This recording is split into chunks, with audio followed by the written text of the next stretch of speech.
Imagina una cocina que no es una prisión para mujeres,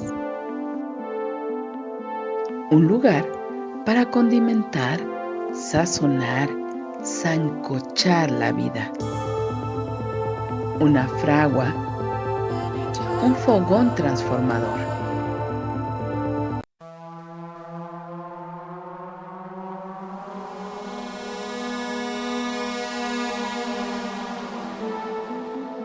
Imagina una cocina que no es una prisión para mujeres, un lugar para condimentar, sazonar, sancochar la vida. Una fragua, un fogón transformador. Un lugar donde comenzó todo. Un lugar donde se confabula, donde se trama libertad. La cocina de Chabela. Un nicho donde sazonamos la vida pública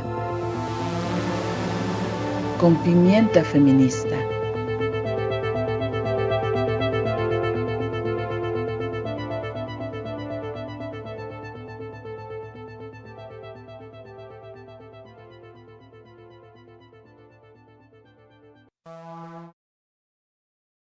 Hola, ¿qué tal? Muy buenas tardes, bienvenidas, bienvenidos. Esta es una emisión más de La Cocina de Chabela. Recuerden ustedes, ahora martes y miércoles, los martes a las 4 de la tarde y los miércoles al mediodía. Y este 22 de agosto de 2023 les comparto el saludo que ha dejado para todos ustedes la titular del espacio, Maru Chávez, que en esta ocasión no ha sido posible que esté con nosotras, sin embargo, pues ella sigue muy atenta a que la transmisión por 106.1 de FM ustedes la puedan escuchar sin ningún problema. Recuerden que La Cocina de Chabela no solamente la pueden escuchar, sino también hacemos este esfuerzo de streaming a través de nuestra página en Facebook, Violeta Radio, por supuesto. Y en este martes, repito la fecha, 22 de agosto del 2023, pues para nosotras es una fecha muy importante porque se están cumpliendo 25 años del fallecimiento de la gran Elena Garro. Y con motivo de ello vamos a hablar lo más que podamos, porque una hora será poco tiempo para hablar de esta mujer, una de las más grandes escritoras que ha tenido en nuestro país. Para algunos críticos literarios, la pluma de Elena Garro debe de estar colocada en la fila de las más representativas plumas y creaciones literarias del pasado siglo. Y pues para hablar de ella, ¿quién mejor que la doctora Patricia Rosas Lopategui, a quien damos la más cordial de las bienvenidas, porque Patricia, además de haber dedicado ya más de 40 años al estudio, al conocimiento, a la promoción y a la difusión de la obra de Elena, a la vida y obra de Elena, pues tuvo la dicha de poder convivir con ella algunos años de su vida. Así que damos nuevamente la bienvenida a la doctora Patricia. Patricia, ¿cómo estás? Te agradecemos mucho que hayas aceptado nuestra invitación para hablar de Elena Garro. Bienvenida.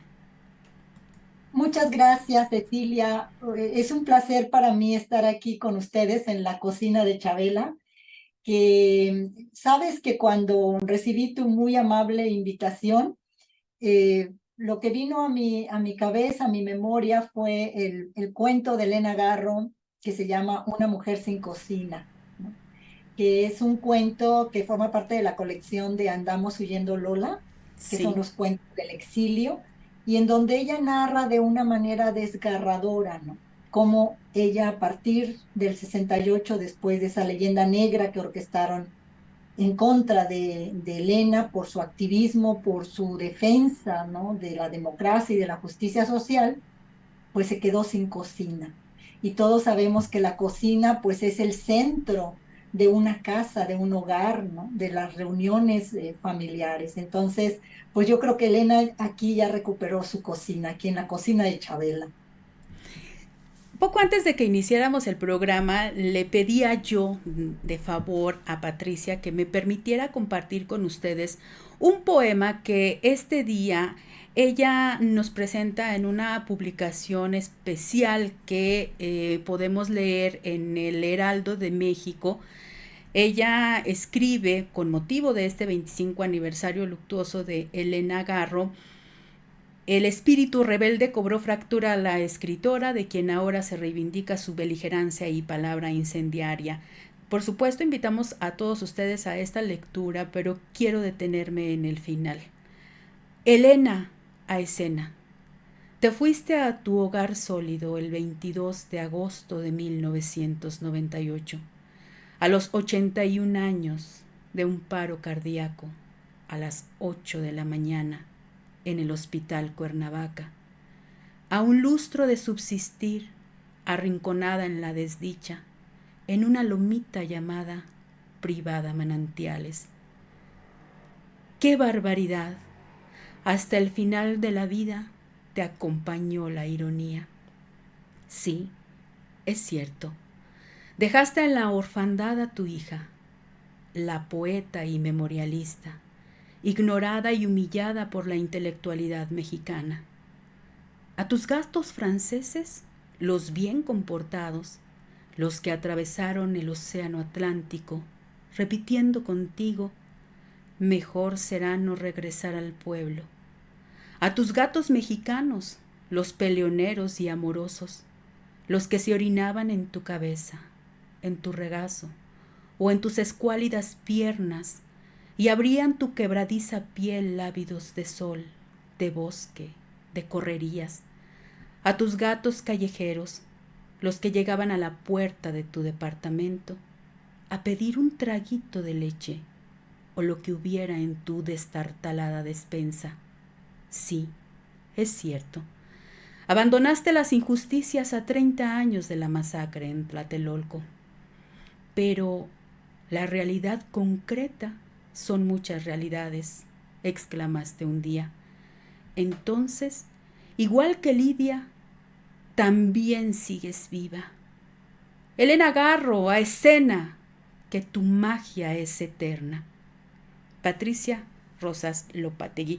Muchas gracias, Patricia, por darme esta oportunidad. Te aplaudo y con ello, pues por supuesto, tenemos que aplaudir y recordar a Elena de la mejor manera. ¿Y cuál es la mejor manera de recordarla a Elena, Patricia? Pues muchísimas gracias antes que nada, Cecilia, por esa conmovedora lectura que has hecho de este humilde poema que escribí para Elena para esta fecha. Muchas gracias. Te lo agradezco profundamente. Pues la mejor manera, Ceci, yo creo que concordarás conmigo, es acercarnos a su obra, ¿no? Leerla, y no escuchar todas esas farsas que armó el poder para desprestigiarla, para deshonrarla, ¿no? Y sobre todo para oscurecer, ensombrecer sus grandes aportaciones en tantos géneros, ¿no? En todos los géneros que ella abordó, desde el periodismo, el teatro, la dramaturgia, en la narrativa como cuentista y como novelista, ¿no? En su escritura como memorialista, Sí. como guionista de cine, como poeta, en fin. El legado de Elena es tan amplio Uh-huh. que todo este descrédito que ha girado en torno a ella, pues no ha permitido que los lectores, sobre todo las nuevas generaciones, que están acostumbradas a veces a no leer, a no ir a las fuentes directas y únicamente repetir lo que escuchan en las redes sociales. Y yo creo que esa es la mejor manera de recordar y de honrar a Elena Garro, es leerla, ¿no? Ir a las fuentes para que pues deconstruyamos, desmantelemos no solamente la leyenda negra que nace en la masacre de Tlatelolco, a raíz de la masacre de Tlatelolco, sino también la leyenda negra en torno a ella desde el punto de vista del patriarcalismo, porque también ahí hay una leyenda negra, ¿no? Sí. Es un ejercicio bastante difícil para el caso de Elena Garro, escritora. Y tan difícil porque lamentablemente creo que en muchos de los lectores hubo primero un acercamiento a la leyenda, a las difamaciones, a las tantas notas que con relación a su vida se han escrito. Y entonces, desprendernos de eso, omitirlo por completo, resulta pues por momentos hasta imposible, porque cuando te adentras en la vida más que en la obra de ella y después te acercas a la obra, pues quieres encontrar a la Elena en sus ficciones, ya sea en el teatro, o la quieres encontrar en la gran novela, o la quieres encontrar en los cuentos, porque ha sido ella misma quien en algún momento dijo que escribía de ella, de sus memorias, y entonces este ejercicio con el que coincido completamente contigo de que la mejor manera de honrar a una escritora pues es acercándonos a sus creaciones. Para el caso de Elena está complicado, Patricia, ¿coincides? Sí, definitivamente sí está complicado. Está complicado porque todavía seguimos viviendo en una sociedad misógina, muy dominada todavía por el patriarcalismo, por los preceptos machistas. Entonces, cuando levantamos la voz, ¿no? Y decimos, bueno, Elena Garro es una gran escritora, sufrió la opresión no solo de Octavio Paz, de su esposo, sino también de la sociedad en sí mexicana en la que ella vivió, de los intelectuales a los que ella confrontaba, a los que ella desenmascaraba en su hipocresía. Eh, Inmediatamente, ¿no? La prensa, digamos, prensa tradicional dominante, nos desacredita, ¿no? Diciendo, ya están aquí estas feministas presentando a Elena Garro como la víctima de Octavio Paz, ¿no? Y esa es otra manera de desacreditarnos, y no solamente a los que estamos trabajando en el rescate de la vida y de la obra de Elena Garro, sino de Elena Garro misma, ¿no? ¿Y por qué hacen esto? ¿Por qué hace esto el grupo en el poder, sobre todo los hombres en el poder, en la vida cultural mexicana? Porque es otra vez volver a enterrar a Elena Garro, ¿no? No solo a ella, sino principalmente a las voces femeninas que estamos en esta deconstrucción del legado y de la vida de Elena Garro. Y como tú dijiste, Ceci, la obra de Elena Garro, ella lo dijo un sinfín de veces, su obra nace de la vivencia, nace de la experiencia, es una obra autobiográfica, y por eso mismo muchas de sus obras se quedaron incompletas o quedaron rezagadas, ¿no? Como la poesía de Elena, quedó rezagada porque es una poesía contestataria, es una poesía en donde ella revela la opresión de la mujer en la sociedad patriarcal. Y, y bueno, entonces estamos en esa tarea, ¿no, Ceci? Y creo que tenemos que continuar en esta tarea. Si bien es cierto que previo a su muerte, digamos, entre el 68 y ese 98, ella vivió 20 años más después de ese punto de quiebre, ¿no? Por llamarlo de alguna manera. Estos 20 años más, pues sí hubo algunas voces, no solamente aquellos que lamentablemente fueron pocos y quizá no al 100% estuvieron al pendiente de su pues estabilidad económica, emocional, etcétera. Pero era más complicado acercarnos a esa obra por esta pues manera en que fue silenciada su producción, ¿no? O sea, no era posible leerla porque simple y sencillamente en las librerías no podías encontrar sus novelas, no podías encontrar sus cuentos, no podías, ocultaron las obras, aunque antes del 68 parecía como que era más fácil, ¿no? Pero que hubo unos años así como que de oscurantismo frente a la producción de Elena Garro hasta, digamos, previo a su regreso a México. Han pasado 25 años desde el 98, Patricia, ya la leemos más, ya tenemos más posibilidades, ya es más fácil encontrarla, no solamente porque pues ya puedes encontrar algún libro si vas a las librerías o en las bibliotecas, también ahora pues el internet te facilita mucho la consulta y la lectura, ¿no? Pero en realidad ya todo lo que podemos consultar es todo lo que dejó escrito Elena, o hay todavía mucha obra inédita. Bueno, sí hay todavía obra inédita, ¿no? Hay los archivos que se encuentran en Princeton, bueno, se han ido rescatando, que quizás se vayan rescatando paulatinamente. Lo lamentable de estos materiales es que la gran mayoría quedaron incompletos por las mismas circunstancias de vida de Elena Garro, ¿no? Pero todo es valioso. Desde mi punto de vista como biógrafa y como investigadora, a mí me resulta igualmente trascendente rescatar los materiales aunque hayan quedado incompletos, ¿no?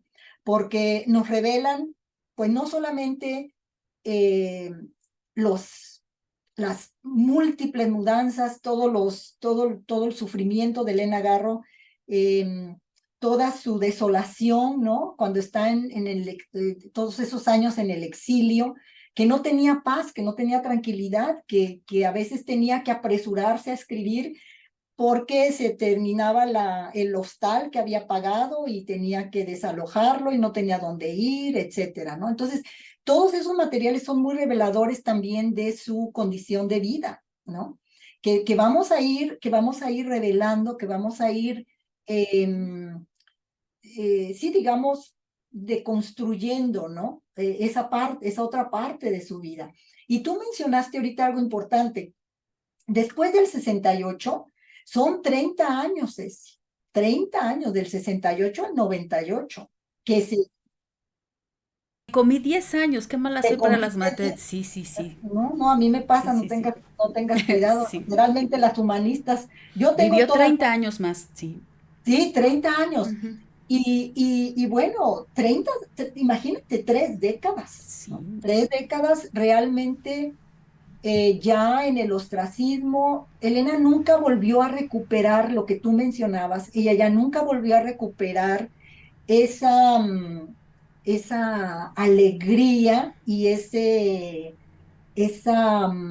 digamos, entusiasmo que ella tenía, sobre todo de finales de los 50 hasta el 68. Vamos a decir que 10 años aproximadamente, ¿no? En los que ella estuvo produciendo, en los que ella estuvo publicando, sobre todo del 63 al 68, fíjate, fueron 5 años muy productivos de Elena en la Ciudad de México, en donde le publicaban sus obras de teatro, en Ujú. periódicos, en revistas. Bueno, publicó Los Recuerdos del Porvenir, antes había publicado sus primeras obras de teatro, entonces podríamos decir que estaba en plena acción, ¿no? Y luego, bueno, viene el 68 y la decapitan, ¿no? El sistema, el poder la decapita.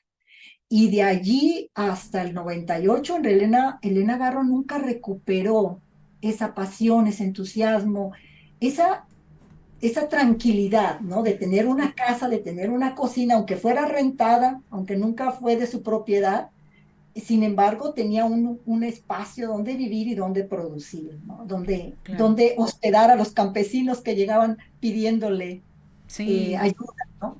Sí, hay que recordar que ella participó muy activamente en la defensa de los campesinos y los ejidatarios, sobre todo en Morelos, este acercamiento que tiene con Carlos Madrazo, todo este involucramiento como activista política, como activista que también compartía la idea madracista de que era importante hacer un cambio, que había una traición a los principios de la revolución, y esta voz disidente de Elena, pues por supuesto que incomodó al poder político en ese momento. Yo tengo una duda con relación a Elena en el extranjero, Patti. Aquí pues queda claro, ¿no? Que se hizo todo desde el poder para que no fuera difundida su obra. Pero, ¿qué pasó, por ejemplo, en España? Ella, con todas y las limitaciones que tenía, o sea, tener una limitación económica, sabemos que en términos de creación, si bien no es un pedimento, sí es algo muy que influencia o no el que tú puedas escribir o no. ¿Cómo vas a poder escribir si estás con el pendiente de que tienes que solventar gastos, tienes que pagar una renta, etcétera, etcétera? Y a pesar de estos inconvenientes, pues Elena estaba produciendo. Pero, ¿cuál fue la reacción de otros editores u otra gente de el gremio de escritores en España, por ejemplo? Ella tuvo oportunidad de publicar en España o en Argentina después del 68, en esos años de exilio. No, no, no, absolutamente no. Y tenemos registros muy valiosos que nos revelan la situación en las que vivieron ella y su hija. Primero, en Nueva York, en 1972 es cuando ellas salen huyendo de México, ¿no? Escapan, porque Elena se sentía amenazada, sentía que no estaba segura, el acoso de la Dirección Federal de Seguridad, ¿no? La policía secreta del Estado, pues estaba siempre pisándole los talones, ¿no? Entonces ella no tenía tranquilidad. Ella nunca, después de que ella salió huyendo de su casa el 28 de septiembre por una amenaza de muerte telefónica, nunca pudo volver a su casa, ¿no? A vivir tranquilamente. Vivió a salto de mata, como decimos. Y finalmente en 1972 salió con su hija Elena, huyeron y se establecieron en Nueva York. En Nueva York la pasaron bastante mal, porque hay que recordar que Elena Garro, pues nunca fue una persona que tuviera recursos económicos en abundancia. Ella más bien vivía al día, ¿no? De lo que ella producía, sobre todo como guionista. Ella hacía muchos guiones que ella decía que le pagaban bien y que con eso se sustentaba. Elenita Paz también hacía traducciones y tenían sus ingresos, pero eran, digamos, para vivir al día, ¿no? Entonces en Nueva York la pasaron bastante mal. Después en España peor, porque ya a España llegan prácticamente sin dinero, sin recursos y no les daban trabajo. No les daban trabajo y tampoco les permitían publicar los registros reveladores de esta etapa de las Helenas en España están principalmente en los diarios que yo publiqué en Testimonios sobre Elena Garro en el 2002 y también en la correspondencia de Elena Garro con Gabriela Mora. Las cartas que ella le manda a Sí. su amiga chilena Gabriela Mora, que vivía en Nueva York, son sumamente importantes porque ahí ella cuenta cómo viven al día, cómo van y piden trabajo en las editoriales. Olvídate de que les publicaran. Elena Garro sabía que no le iban a publicar. Ok, no me publiquen, pero Ujú. denme trabajo de traductora, yo puedo traducir, ¿no? Del español al inglés o viceversa, o al francés, ellas hablaban francés, ¿no? En fin, nada, completamente les cerraron las puertas. ¿Tú qué Hasta, explicación das a estos, a los tentáculos de este poder aquí, traspasaron el Atlántico y tuvieron también allá influencia? ¿Fue eso en realidad? claro, claro que sí, Cecica, claro que sí. Sí, Mira, sí, hay sí. una carta en donde Elena Garro le cuenta a Gabriela Mora que iba a llegar Octavio Paz a Madrid y que entonces era necesario que ellas dejaran Madrid esos días que Octavio Paz iba a estar en Madrid. Y ellas tienen que dejar Madrid, se van a Ávila prácticamente, ¿no? Obligadas para que Octavio Paz llegue, se instale en Madrid y esté, pues, a sus anchas. No quería tener contacto con ellas porque siempre Octavio Paz jugó este juego, valga la redundancia, de que Elena Garro y su hija lo perseguían, ¿no? Y que le hacían la vida imposible y que le hacían escándalos públicos.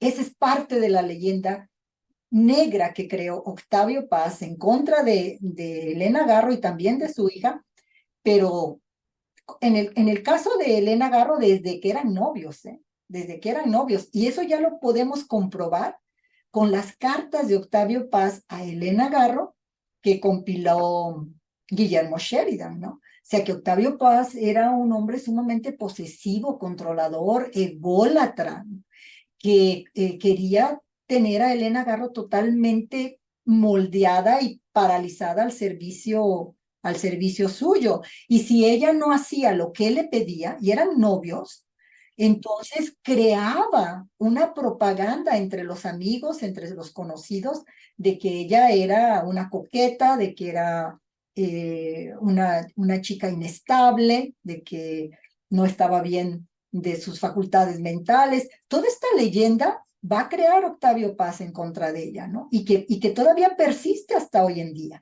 La Elena, la que nunca dejó en paz a Octavio Paz, pobrecito Octavio Paz, ¿no? Sí, entonces sí, claro que sí, son esos tentáculos del poder que Sí, trascienden fronteras, definitivamente. sí. Bueno, y estos tentáculos que alcanzan a llegar a Europa, a Sudamérica, pensando por ejemplo en Argentina, mm, se da pues aún no teniendo México el premio Nobel, pero pues el 90, si fue el 90, cuando Paz Sí, gana el premio el no, Nobel, sí. para el caso de personas como tú, Patricia, y otros, porque pues hay que comentar que no solamente tú tuviste la posibilidad y fortuna de conversar con ella ya estando aquí en México, se complicó más aún, o sea, porque la figura de Paz Nobel pues era todavía más poderosa, ¿no? Considero yo. ¿Qué tan complicado fue posterior al 90 entrar de lleno en la difusión, en el rescate de la obra de Elena Garro?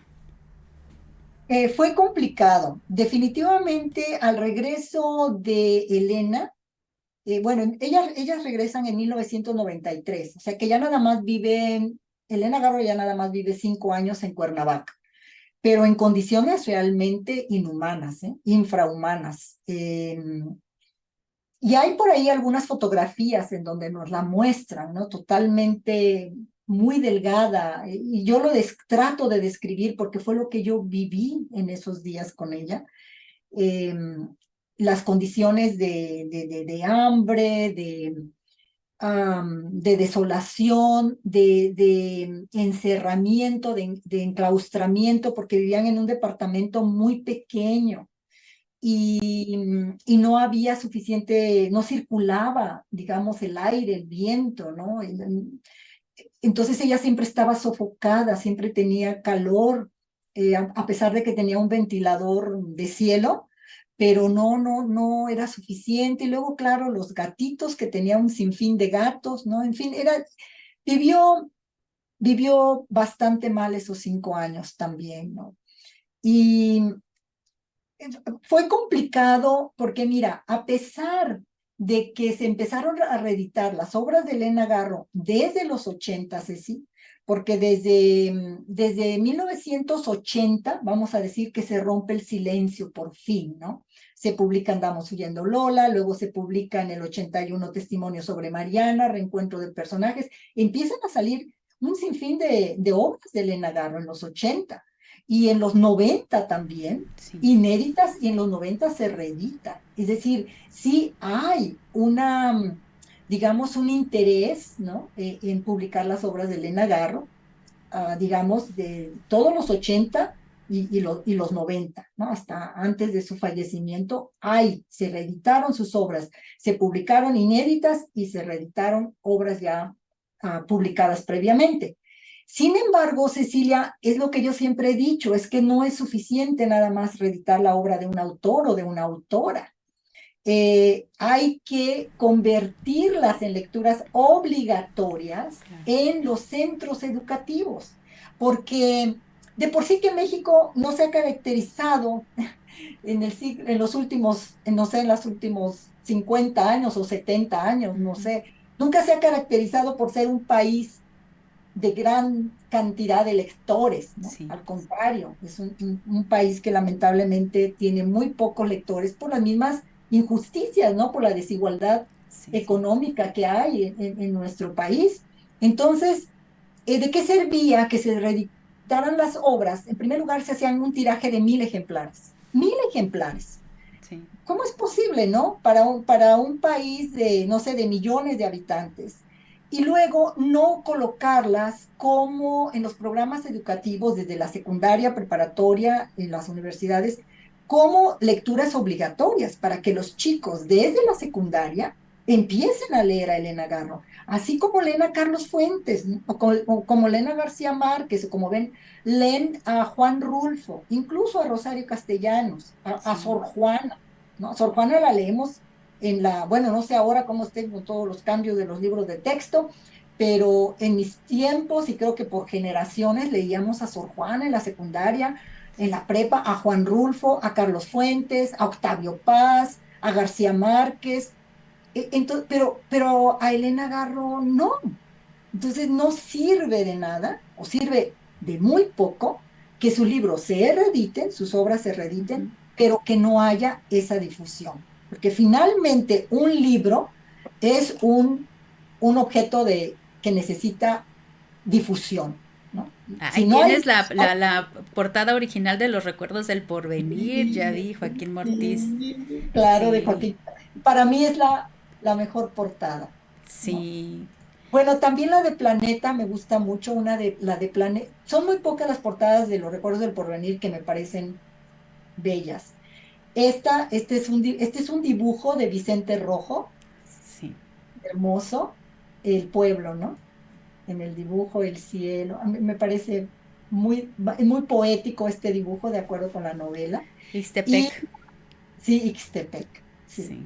Y la de Planeta también es muy bella, que tiene todo un fondo azul, un azul muy intenso, con el busto de una mujer en piedra, ¿no? Convertida en piedra, que es Isabel. Sí.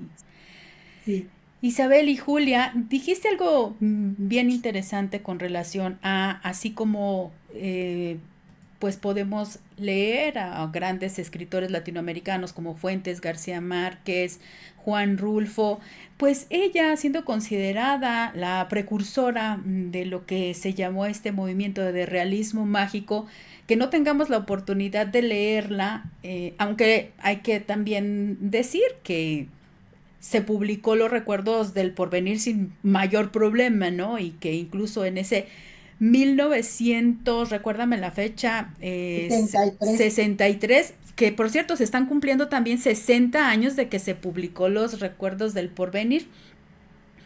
Eh, no hubo mayor problema, ¿no? De hecho, fue Octavio Paz quien la lleva a la editorial se publica y ella gana un premio muy importante, el Javier Villaurrutia, ¿no? Y, Así es. pero no, digamos que de manera institucional no se pone la lupa en esta creación de esta mujer, ¿no? Y eso por supuesto llama la atención porque, pues sí, en estudios literarios se convierte en obligada referencia, pero lo cierto es que pues no hay una intención estatal de que efectivamente sea considerada porque hay una penetración importante en su lectura, Patti. Sí, claro, no, sí, estoy totalmente de acuerdo con lo que acabas de decir.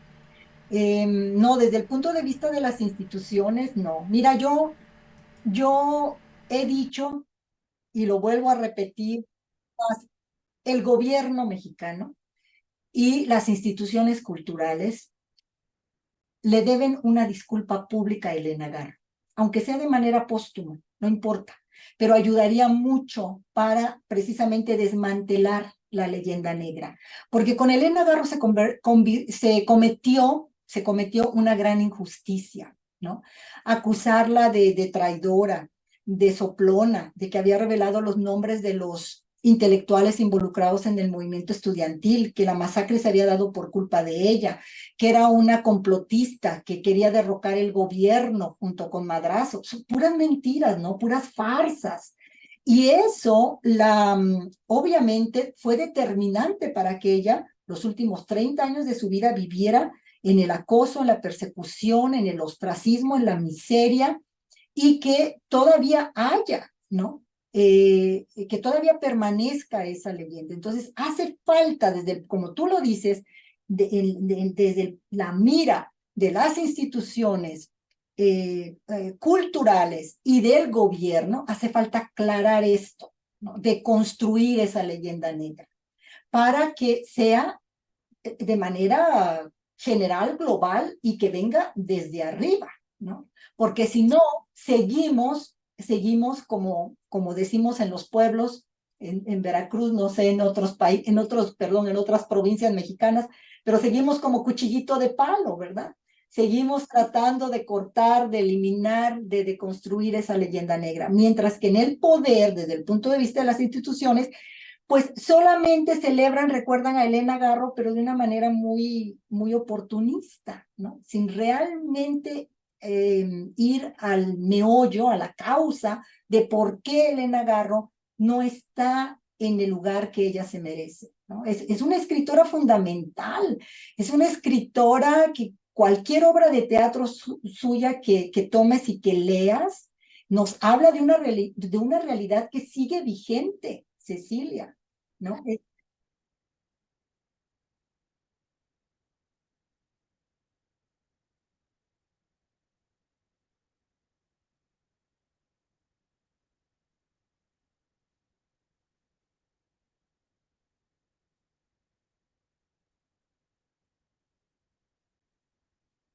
Recor- Exactamente, así es. Y bueno, podemos hablar desde un hogar sólido, ¿no? El rastro, el árbol, los perros. Benito Fernández es una obra muy poco conocida de Elena Garro. Mira, es que Elena Garro, sus obras se deberían de representar constantemente, ¿no? Deberían estar en escena, no solamente en la escena universitaria, que es donde generalmente se hace el teatro de Elena Garro, desde las universidades, desde las preparatorias incluso, sino en los teatros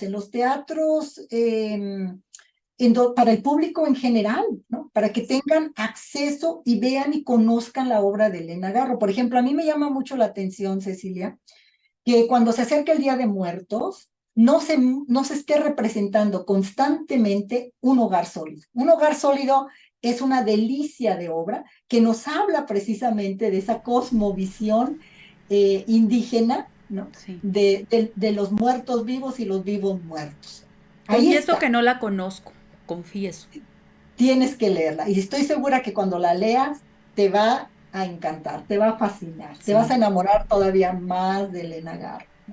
Es una farsa, pero en donde, como tú decías, Elena rompe con el teatro decimonónico, sí. porque aquí lo que ella hace es que el escenario, digamos, en la escena, ¿qué es lo que tenemos en el escenario? Es una tumba, ¿no? Todos los personajes están muertos, están cada quien en su tumba y están saludándose, ¿no? Es otra manera en que Elena Garro nos presenta el manejo del tiempo. Imagínate, porque en la muerte pues no hay tiempo, ¿no? No hay tiempo Claro. cronológico, no hay el tiempo convencional. Entonces ahí están reunidos los personajes de diferentes generaciones, pero ahí convive, por ejemplo, Catita, que murió a los 5 años, con su hermana Jesucita, que ella murió a los 80. Entonces las dos hermanas, está una de 80 años y la otra de 5, ¿no? Ya, Entonces, qué interesante. fíjate, sí, exacto. Oye, hacer Y las conexiones nos resulta imposible con esto que nos estás compartiendo, que yo desconozco porque, repito, no conozco la obra, pero piensa uno inevitablemente en Pedro Páramo, ¿no? Y entonces dices, y bueno, aquí hay otra historia que nos cuenta también de muertos, ¿no? De los exactamente. tiempos de la Ahora, muerte, sí. exacto. Ahora, no es totalmente raro que tanto Rulfo como Elena Garro, dos escritores muy pegados al pueblo, ¿no? A la Sí. idiosincrasia del pueblo, realmente del pueblo mexicano, no pretender que conocen el pueblo, sino que emanaron del pueblo, como Rulfo y como Elena Garro, pues no es claro que no es raro que los dos hayan presentado el mundo de los muertos, ¿no? Los muertos vivos, los vivos muertos.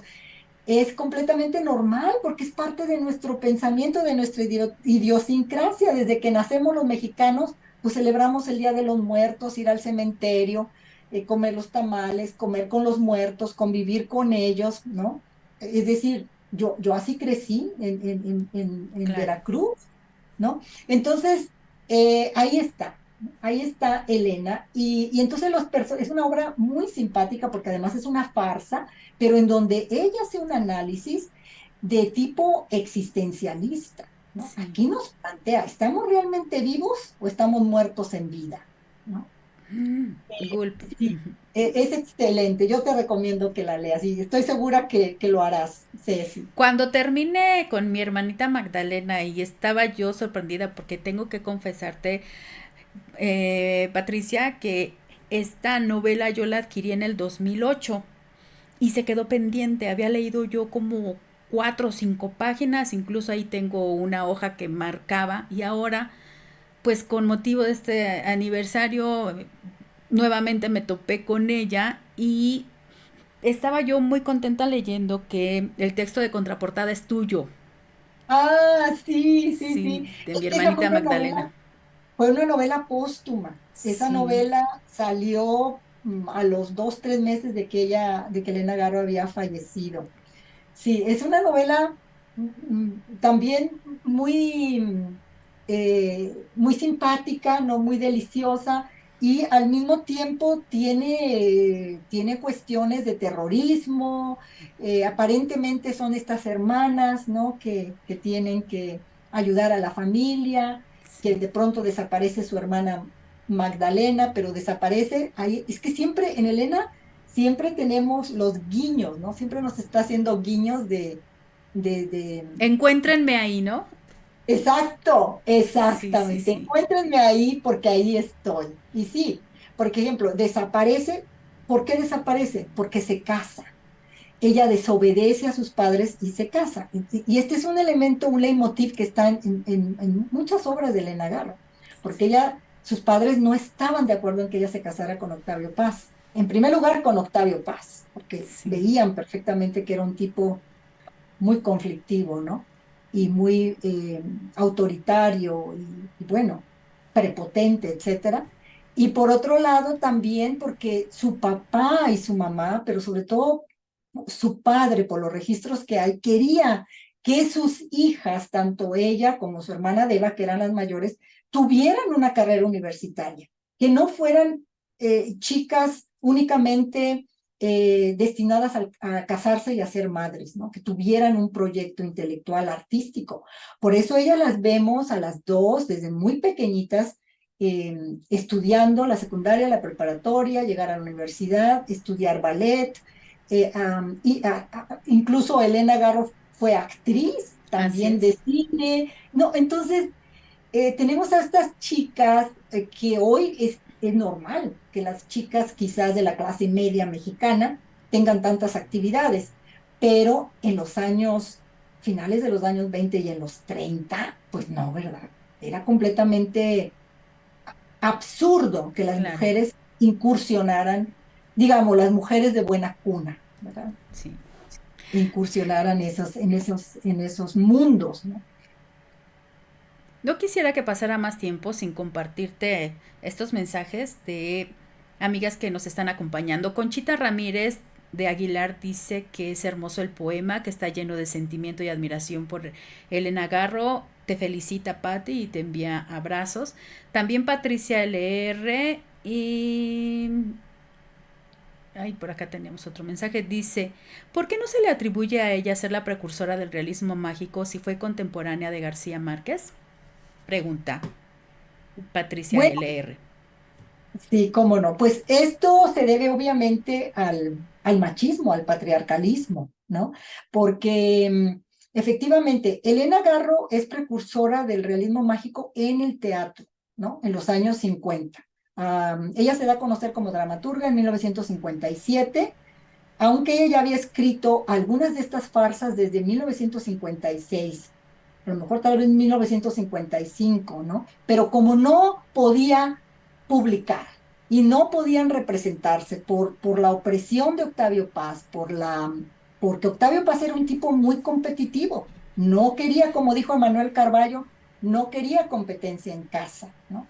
Porque es muy interesante cómo Octavio Paz celebraba la inteligencia y la brillantez de otras mujeres, escritoras, poetas, artistas, desde que ellos eran novios y después de casados, pero con Elena Garro no, a ella la quería tener encerradita y que no le causara que no lo ensombreciera, ¿no? Que no ensombreciera su proyecto como poeta y como ensayista. Entonces, por eso, Elena Garros toda su obra la va a publicar tardíamente en el sentido de que ella, por ejemplo, Los Recuerdos del Porvenir, la escribió entre 1951 y 1953 y se publicó 10 años después, ¿no?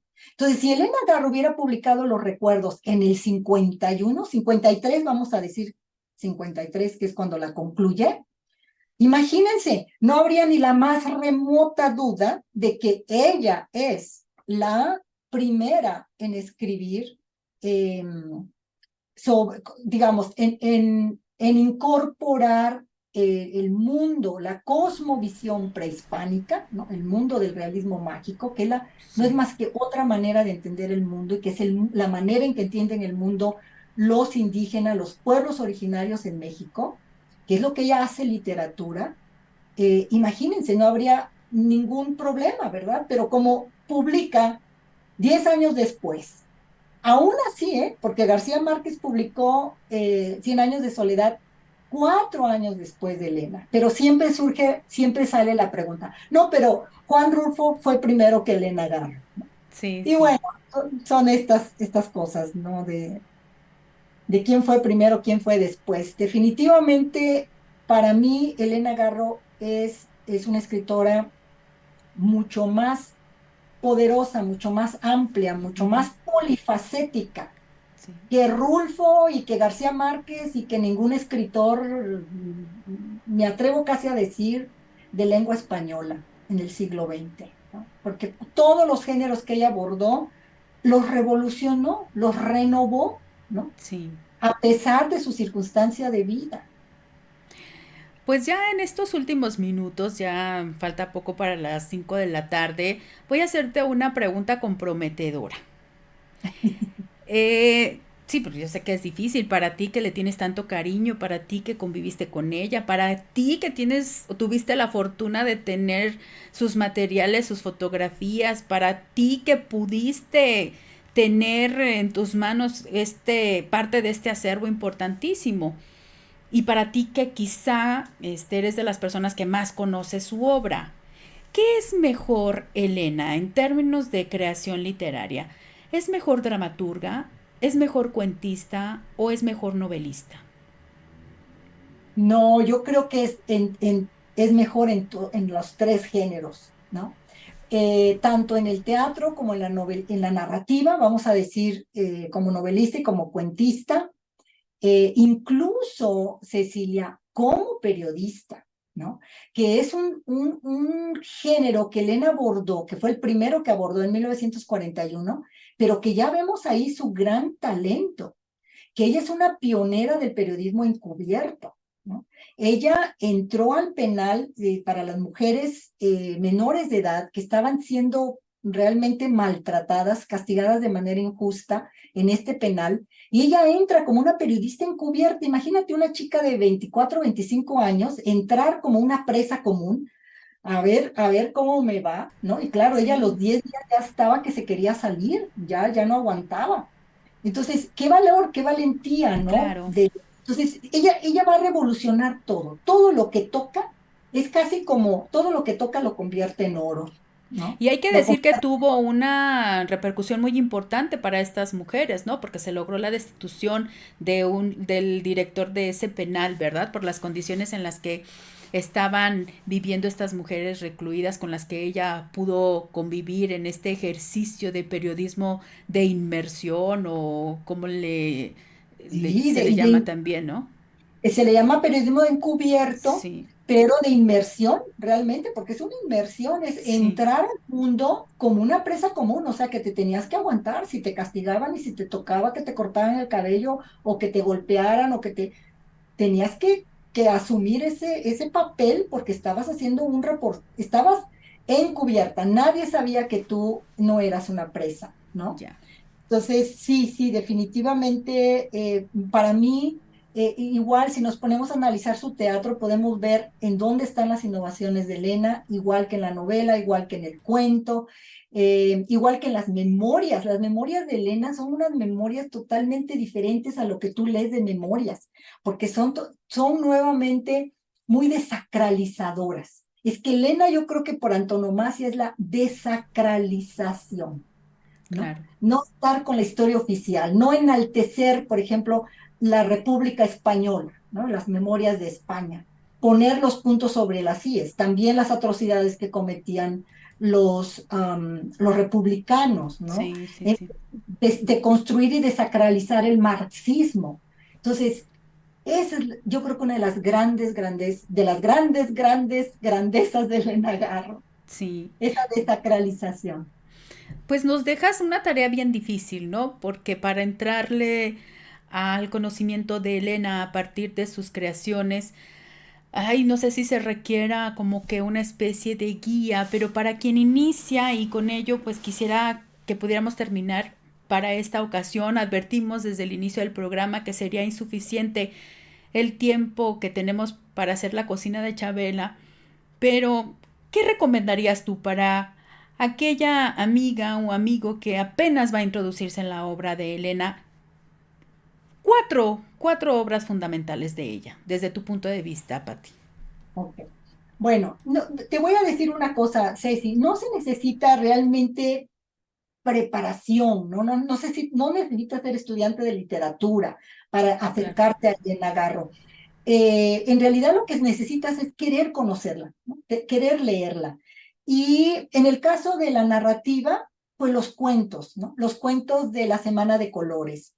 Ahí hay unos cuentos antes de la Guerra de Troya, por ejemplo, antes de la Guerra de Troya, el robo de Tixtla, el zapaterito de Guanajuato, el anillo es un cuento en donde vemos cómo en Elena nunca se pudo separar, bueno, a veces no pudo separar el periodismo, su activismo social de la literatura. En realidad, muchas de sus obras nacen del activismo social. Lo que ella vivía, lo que ella andaba haciendo, defendiendo a los campesinos, lo convirtió en literatura, como el cuento El Anillo, El robo de Tixla, El zapaterito de Guanajuato, ¿no? Eso se los recomiendo, están en la colección de la Semana de Colores.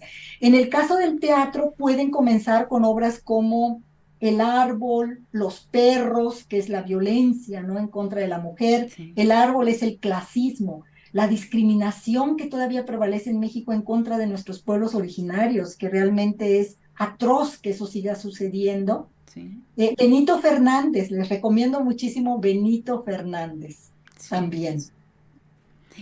Bueno, fue una escritora ella multifacética, una escritora muy prolífica, ¿no?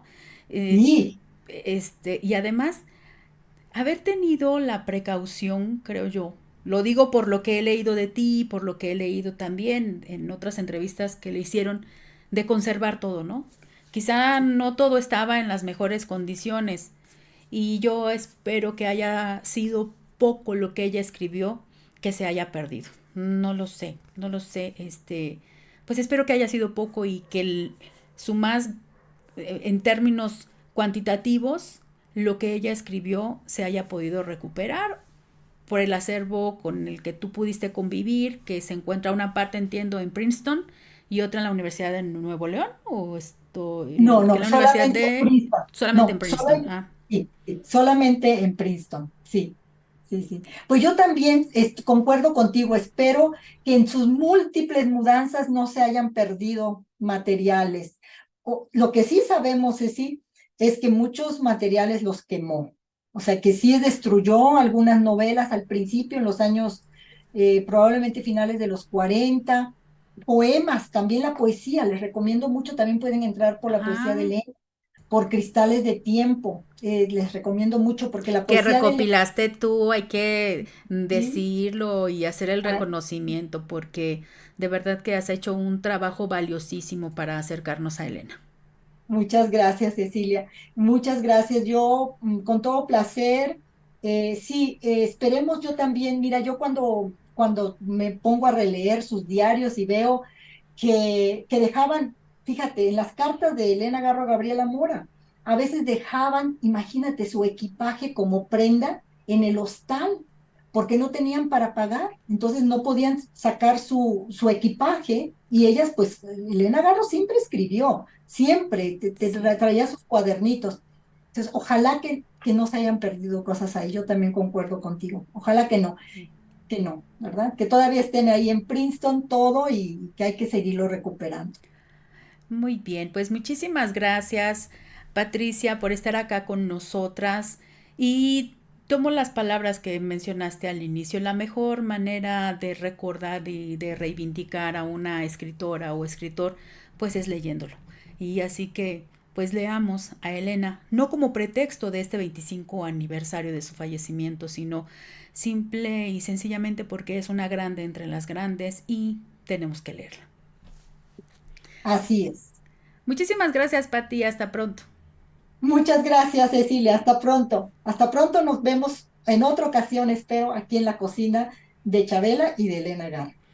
Oye, sí, quisiera que en otra ocasión, si nos lo permites, nos compartieras cómo fue todo ese periplo, ¿no? Sí, Porque claro se que dice fácil, pero todo el periplo de la convivencia con ella, tener el acervo, publicar, pues también, ahí hay cosas muy interesantes que compartir, considero. volveremos a la cocina de Chabela. Claro que sí. Hasta pronto, linda tarde a todas.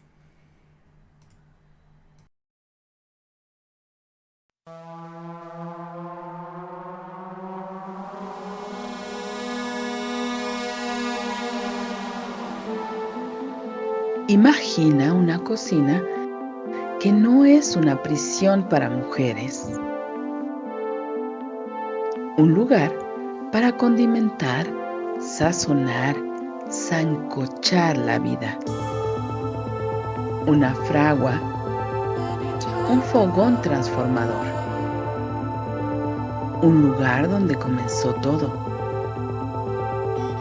un lugar donde se confabula, donde se trama libertad. La cocina de Chabela, un nicho donde sazonamos la vida pública con pimienta feminista